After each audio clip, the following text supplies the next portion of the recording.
पर सीता का स्वयंवर का आयोजन किया जा रहा था।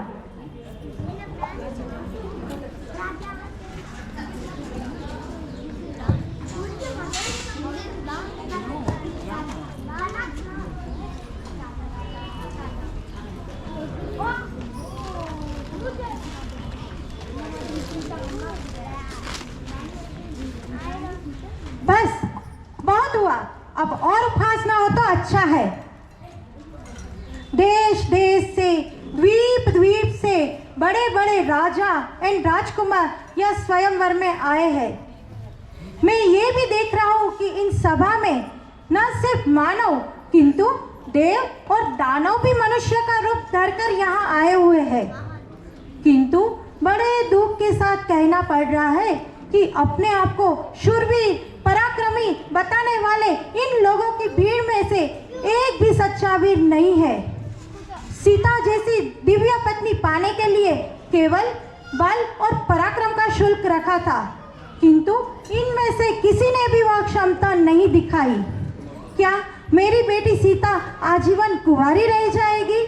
बस महाराज बस, इतनी अनुचित बात कहने से पहले आपको यह याद नहीं आया कि इस सभा में सूर्यवंशी रघुकुल नंदन श्री राम पधारे हुए हैं। गुरु विश्वामित्र की आज्ञा के पश्चात राम जी धनुष उठाने आते हैं।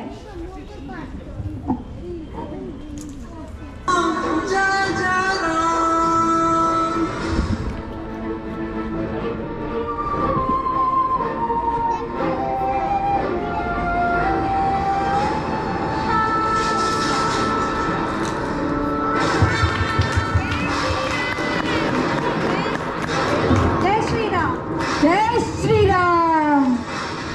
मेरा प्राण पूर्ण हुआ। सीते जाओ बेटी, वरमाला पहनाओ। जैसी आपकी आज्ञा पिताश्री, मैं प्रभु श्री राम जी को अपने पति के रूप में स्वीकारती हूँ।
इस घने जंगल में सुंदर और मनमोहक पुरुष कौन है?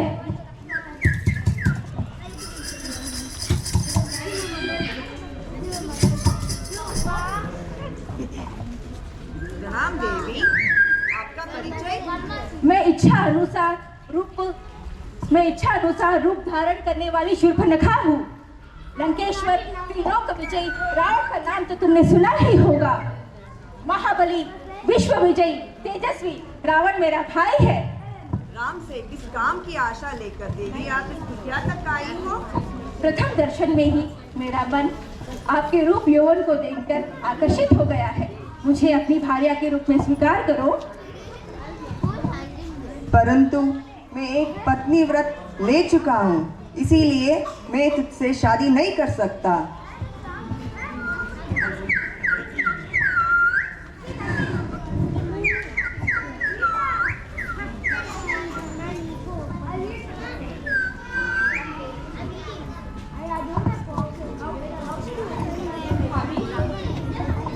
भाभी, मैं रसोई के लिए सूखी लकड़ियां ले आया हूँ। ये कौन है तुम्हारे जैसा सुंदर और आकर्षक पुरुष? यह मेरा भाई लक्ष्मण है। मैं तुम्हारे लिए प्रेम और आनंद का प्रस्ताव लेकर आई हूँ। मुझसे विवाह का प्रस्ताव स्वीकार करो। भद्रे, स्वामी को छोड़कर सेवक के पास क्यों चली आई हो? मैं तो अपने भैया भाभी का सेवक हूँ। मेरी संगनी बनकर भैया भाभी की सेवा करते करते तुम थक जाओगी। दासी क्यों बनना चाहती हो? तुम दोनों भाइयों ने इस शूद्र से के कारण मेरा प्रेम प्रस्ताव अस्वीकार किया है। मैं तो इसका नामो निशान मिटा दूंगी। मैं तो इसको अभी तुम्हारे सामने खा जाऊंगी। लक्ष्मण,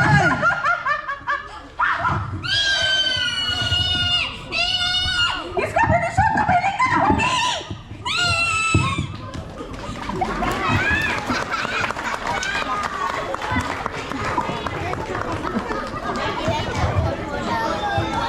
अपनी बहन शूर्पणखा के अपमान का प्रतिशोध करने के लिए साधु वेश धारण करके सीता की कुटिया में पास पहुंच जाता है रावण।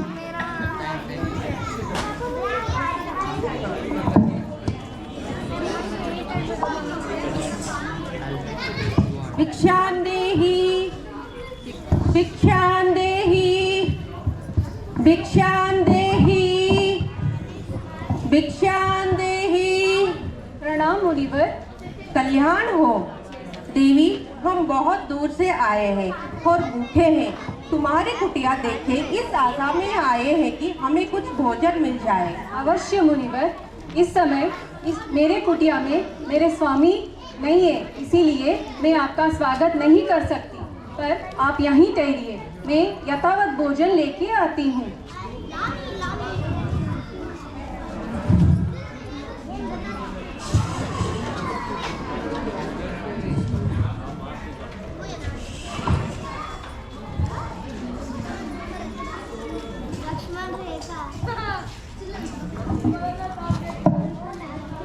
मुनिवर, मैं भोजन लेके आई हूँ, लीजिए।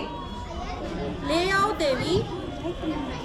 मुनिवर, आप ही को यहाँ आना होगा। मुनिवर, हम थक चुके हैं, बार बार उठा नहीं जा रहा है। यही ले आओ देवी। भगवान, मैं इस सीमा से बाहर नहीं आ सकती। कृपया आप ही को कष्ट करना पड़ेगा। बहुत हो चुका है। क्या तुम्हें ये नहीं पता, घर आया अतिथि भगवान रूप होता है। तुम हमें तिरस्कार कर रहे हो। नहीं नहीं भगवान, मैं आपकी तिरस्कार नहीं कर रही हूँ। मेरे देवर ने ये लक्ष्मण से रेखा खींच के गए हैं और मैं इस लक्ष्मण रेखा को पार नहीं कर सकती। लग रहा है हम यहाँ से भूखे ही चले जाएंगे। मैं तुम्हारा पति को श्राप देने वाला हूँ। नहीं नहीं भगवान, श्राप ना दो, मैं वहीं आती हूँ।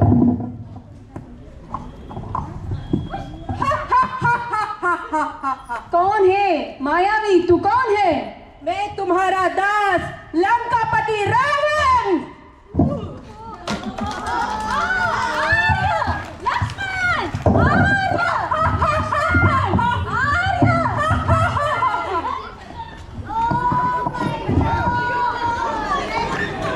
श्री राम अपनी पत्नी सीता की खोज के लिए अपने दूत हनुमान को लंका भेज रहे हैं।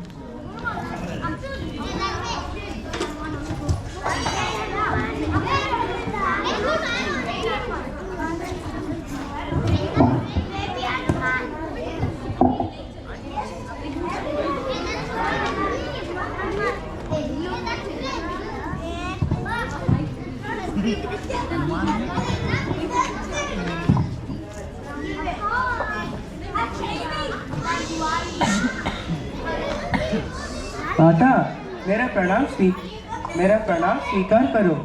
मैं पवन पुत्र हनुमान प्रभु श्री राम का सेवक हूँ।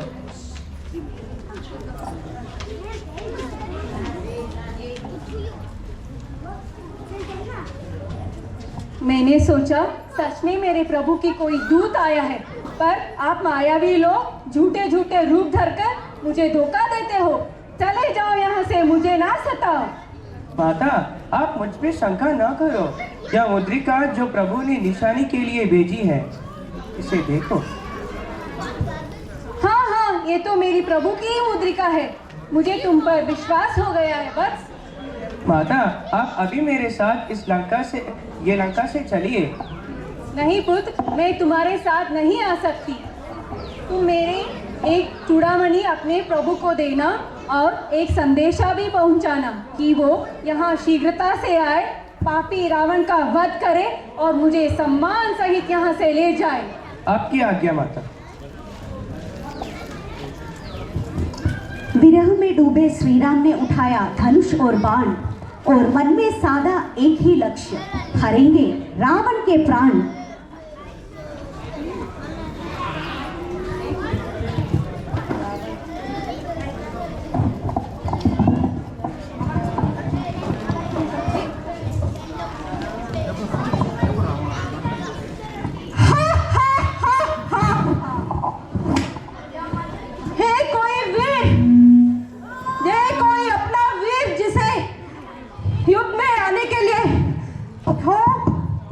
रणभूमि में खड़ा हुआ रावण युद्ध के लिए चुनौती दे रहा है। बस रावण बस, तुम जैसे पापी और दुराचारी शस्त्र का सहारा लेते हैं और तुम जैसे दुष्टों की वजह से ही हम जैसे लोगों को शस्त्र उठाना पड़ता है। हा हा हा हा।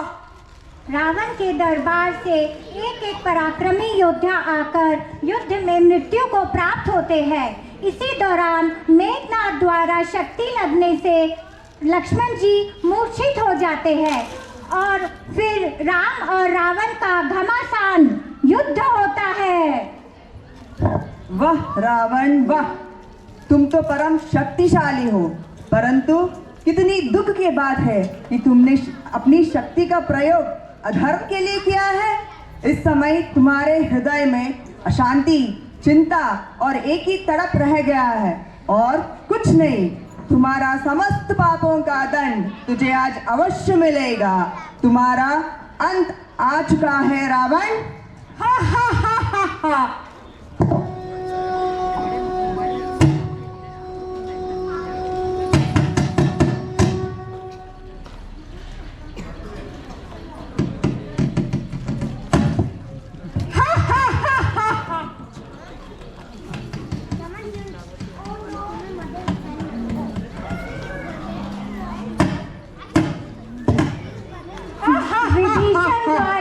राम जी को ज्ञात होता है कि रावण के प्राण तो उसकी नाभि में ही बसे हुए हैं और राम जी रावण का संहार करने के लिए लक्ष्य साधते हैं।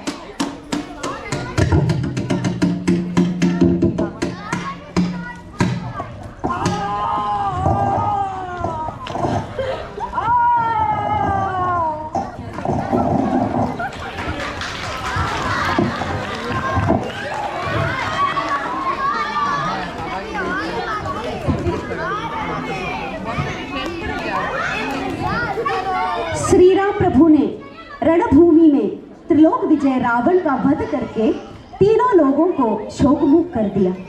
श्री राम और सीता लक्ष्मण सहित वनवास की अवधि समाप्त करके अयोध्या वापस लौट रहे हैं। जय श्री राम। श्री राघवं दशरथात्मजम् अप्रमेयं सीतापतिं रघुकुलान्वयरत्नदीपम् आजानुबाहु अरविन्ददलायदाक्षं रामं पिशाचकविनाशकरं नमामि।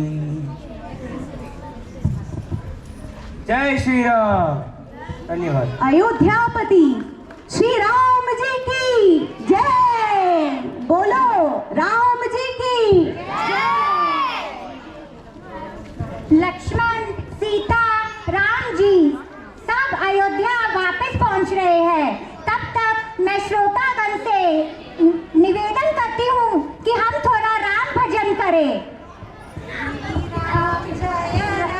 जय जय राम सीता राम राधे श्याम सिया राम जय राम जय जय राम सीता राम। मेरा निवेदन है, जो यहाँ दर्शक बैठे हैं आप लोग भी हमारे साथ गाना गाए।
वाह, बहुत ही सुंदर प्रस्तुति। आज हमारे पात्रों ने रामायण के कुछ दृश्यों का जो जीवन चित्रण प्रस्तुत किया है वह सभी मनोहारी है। मैं सभी पात्रों से निवेदन करती हूँ कि वो मंच पे आए। आप लोग तालियों से उनका अभिनंदन कीजिए।